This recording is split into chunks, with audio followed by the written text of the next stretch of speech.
करावल नगर इलाके में गत बीते 13 अगस्त को 11 वर्षीय मासूम के साथ दुष्कर्म हुआ। आरोपी ने टीवी दिखाने के बहाने उसे घर में बुलाया और वारदात को अंजाम दिया। परिजनों ने पुलिस पर लापरवाही का आरोप लगाकर प्रदर्शन किया। आपको बताते चले, आरोपी पीड़िता को टीवी दिखाने के बहाने अपने घर ले गया था।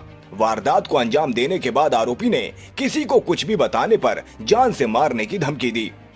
मासूम को खून से लथपथ देखकर परिजनों ने उसे अस्पताल में भर्ती कराया। पुलिस ने परिजनों की शिकायत पर दुष्कर्म और पॉक्सो समेत कई धाराओं में केस दर्ज किया। पुलिस ने आरोपी और उसके पिता को गिरफ्तार कर लिया है। आरोपी की पहचान 22 वर्षीय सूरज के रूप में हुई है। मासूम के परिजनों ने पुलिस पर लापरवाही का आरोप लगाकर प्रदर्शन किया और सोम बाजार मेन रोड पर जाम लगा दिया। उनका आरोप था कि पुलिस आरोपी को बचाने का प्रयास कर रही है। वरिष्ठ पुलिस अधिकारियों ने इससे इनकार किया है। पुलिस ने परिजनों को समझाकर हटाया। भाई साहब, आपका परिचय जानना चाहेंगे? मैं राहुल बचौरी गौ सेवा के क्षेत्र में गौ सेवा और समाज कल्याण के लिए कार्य करता हूँ। ये जो कल ये हादसा हुआ है, ये क्यों हुआ और किस वजह से हुआ है?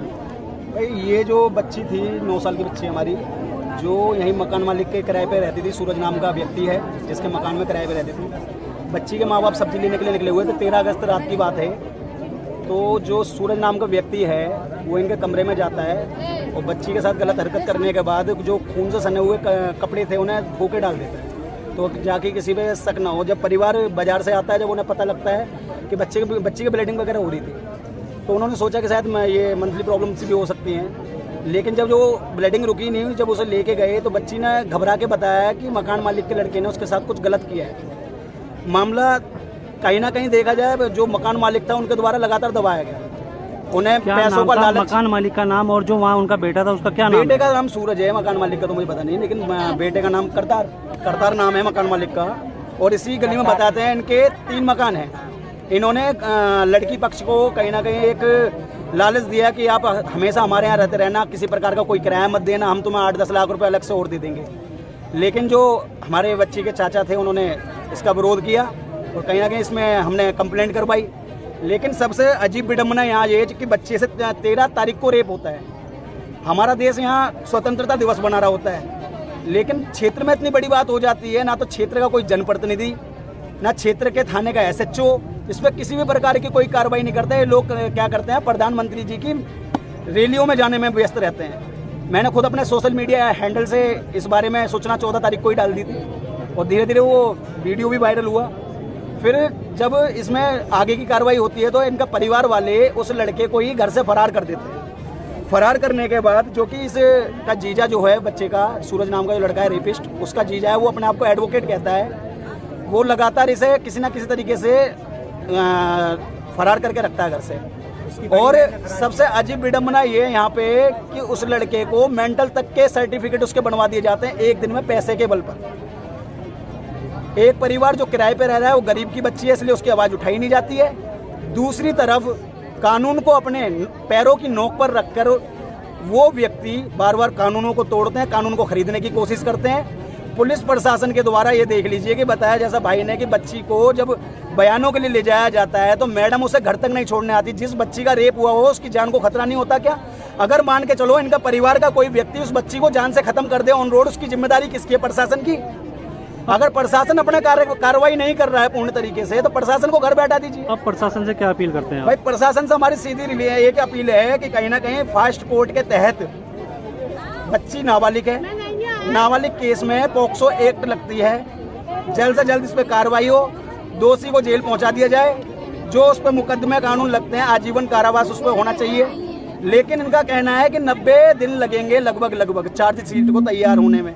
मैं सिर्फ प्रशासन से पूछना चाहता हूं कि अगर आपकी बच्ची के साथ रेप हुआ होता तो क्या चार्जशीट 90 दिन में तैयार होती? बिल्कुल नहीं होती भाई साहब, एक दिन में सारा काम होता है या फिर एनकाउंटर हो चुका होता। लेकिन एक मजदूर की बेटी के लिए आवाज सिर्फ मजदूर लोग उठा सकता है, ना क्षेत्र का जनप्रतिनिधि, ना क्षेत्र का कोई हाईएस्ट अधिकारी, ना ही क्षेत्र के वो लोग जो 200-400 गज के मकानों में रहते हैं। तो भाई बस आपके चैनल के माध्यम से हाथ जोड़ के निवेदन है, DM SDM जो भी इस मामले को संज्ञान में ले सकते हैं, दिल्ली पुलिस के कमिश्नर से संज्ञान में ले सकते हैं, क्षेत्र के जो सांसद मनोज तिवारी जी वो से संज्ञान में ले और जल्द से जल्द इस रेपिस्ट को ज्यादा से जो बड़ी सजा हो। मैं यूँ कहता हूँ रेपिस्ट के लिए तो सब छोटी सजा है। मेरा तो सीधा सीधा मानना है कि बीच चौराहे पे फांसी दे दो, ऐसे कमीने लोगों को, जो अपनी बहन बेटियों का सम्मान भी कर सकते हैं और दूसरों की बहन बेटियों का सम्मान ना कर सकते। तो बस आपके चैनल के माध्यम से ये है कि कड़ी से कड़ी सजा इस दोषी को दी जाए, इसे जेल से बाहर ना आने दें। अगर ये जेल से बाहर आ गया ना तो हम जैसे जो सटे हुए दिमाग के भाई हम खुद दे देंगे सजा, सीधी सी बात। भाई आपका नाम जानना चाहेंगे? मेरा नाम चिंटू है सर। सर ये क्या कब की वारदात है और क्या हुआ था? ये 13 तारीख की बात है, 13 तारीख की शाम की बात है। 14 तारीख को जैसे ही पुलिस में FIR की गई, पुलिस आई, उसके बाद जांच वगैरह हुई। लड़का सुबह सुबह इसकी बड़ी, जिस आरोपी जो है उसकी बड़ी बहन ने लड़के को फरार कर दिया घर से उसे भगा दिया कि तू भाग जा। उसके बाद पुलिस आई, पुलिस ने अपनी जांच की, क्राइम ब्रांच वाले आए, जो वहाँ पे सबूत मिले उन्होंने वो इकट्ठा किए, फॉरेंसिक लैब में गई। उसके बाद 2 दिन तक पुलिस की कोई कार्रवाई नहीं, लड़के का पूरा परिवार खुला घूमता था आराम से। ना पुलिस वालों ने कुछ कार्रवाई की, ना लड़के को पकड़ने की कोशिश की। जब हमने पुलिस वालों से FIR मांगी, हम कल तक उसके पास FIR मांगते रहे हैं, तो वो सीधे बोले आपकी FIR हो चुकी है। हमने बोला हमारे पास कुछ तो प्रूफ दो, अगर तुम प्रूफ नहीं दे रहे हो एक कॉपी तो हमें दो। उन्होंने बोला कॉपी नहीं दी जाएगी, अभी कुछ नहीं दिया जाएगा तुम्हें। हमने बोला चलो मत दो, अपने पास तो दिखा दो, कम से कम हमें दिखा दो। हम आरोपी जो है वो अरेस्ट हुआ है या खुला आम घूम रहा है? कल लड़की का कोर्ट में बयान हुआ था, उसके बाद लड़के ने सरेंडर किया है। वहीं लड़के का जो जीजा है वो वकील है, उसने वहीं उसे सरेंडर किया था।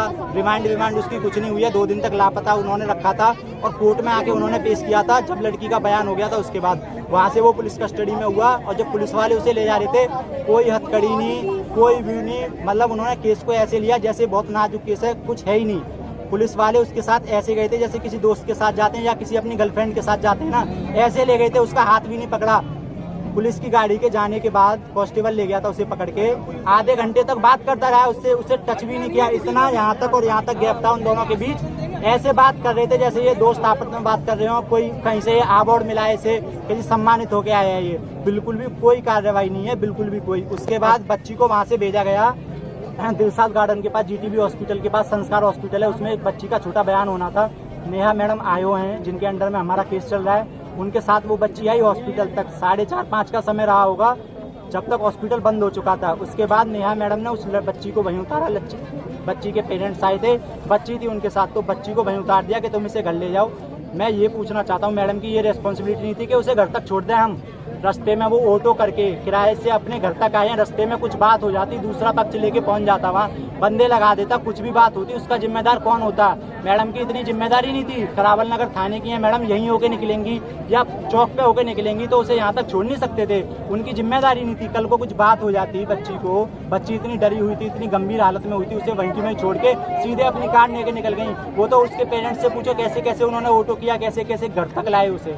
कहीं ना कहीं देखा जाए दिल्ली पुलिस इस मामले से सहमत नहीं है। भाई सब कहीं से कहीं ना देखा जाए 100% हम कोई सहमत नहीं है, बिल्कुल 101% कोई कार्रवाई नहीं। 2 दिन तक लड़का फरार रहा है, कोई कार्रवाई नहीं। अगर पुलिस चाहती, इतना बड़ा केस है, 9 साल की बच्ची के साथ हुआ है, लड़के की उम्र 25-26 साल है, तो उसे जब ही नहीं पकड़ सकती थी पुलिस के पास सारे हथकंडे होते हैं। 2 दिन तक वो लड़का फरार रहा है, पुलिस ने क्या, पुलिस झकमरा रही थी अपनी, क्या कर रही थी पुलिस? उसे पकड़ सकती थी, कुछ तो करती। हम जब भी FIR मांग रहे हैं हमसे सीधी करें, तुम करोगे क्या FIR का, तुम करोगे क्या FIR का? जो भी तुम्हारी FIR है वो हो चुकी है, हमें दिखाओ तो सही। हमने बोला हमारी डॉक्टरी की जो जांच है, फॉरेंसिक लैब में जो जांच हुई है, मेडिकल हुआ है, कम से कम हमें उसे तो दिखाओ। हमारी बच्ची के पॉजिटिव रिपोर्ट आई है, नेगेटिव आई है, तुम तो कुछ भी बना दोगे, कुछ तो दिखाओ हमें। उन्होंने कुछ नहीं दिखाया हमें कि अभी तुम्हें नहीं मिलेगी। कोर्ट में जाने से पहले हमने पूछा तो बोली कोर्ट में मिल जाएगी तुम्हें FIR। कोर्ट में गए हम, जब स्टेटमेंट हो गया बच्ची का, उन्होंने जब भी नहीं कुछ भी दिया हमें कि ये तुम्हें अभी नहीं मिलेगी, चार्जशीट आएगी, उसके बाद ये होगा, वो होगा, फलाना होगा, ये होगा, 3 महीने लग सकते हैं, 4 महीने लग सकते हैं, उसमें 6 महीने लग सकते हैं। कुछ नहीं था वहाँ, बिल्कुल पुलिस गुमराह कर रही है, कोई कार्रवाई नहीं, कोई कुछ नहीं है।